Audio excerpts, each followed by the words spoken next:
The Perfect Present, Chapter 3. Chapter 3 A Great Idea. Maggie's mom listened carefully while she explained her idea. So, do you think I can do it? Maggie finished nervously. Her mom smiled and nodded. I think giving her a dance lesson is a fantastic idea, Maggie, and there's no reason why you can't do it. You don't have much time to plan, though, so you're going to need to get serious about organizing and practicing. I think you'll be great, and I'm sure Tiva will love it. Maggie's mom suggested that she make a written plan for the Irish dance lesson.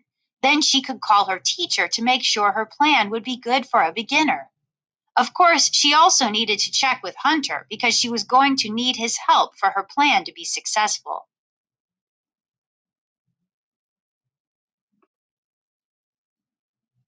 Maggie spent the weekend planning her private dance lesson for Tiva.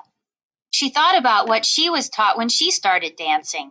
Then she thought about the kinds of things Tiva liked doing. Hunter agreed when she asked if he and his band would play for her private lesson with Tiva. No problem, Mags, he said, and he offered to help her figure out what music to play for the lesson. Maggie grinned. So far, her plan was working out perfectly. Now Maggie just had to draw the gift certificate for Tiva, offering her one free Irish dance lesson. The lesson would take place during the practice time of the world-renowned Irish band Hunter O'Brien and his friends. The instructor would be the well-known Irish dancer Maggie O'Brien. Markers, glue, and glitter flew across paper once more. Maggie got up early on the morning of the party. Her mom helped her cut and arrange a bouquet of flowers from the garden for Tiva. Maggie felt strangely nervous as she walked up the path to Tiva's house. She had already seen two other friends from school walking in, carrying large, colorfully wrapped presents. Maggie only held one slim envelope and the flowers. She hummed one of the Irish tunes Hunter would play at their lesson and thought about the time she had spent with him selecting the right music.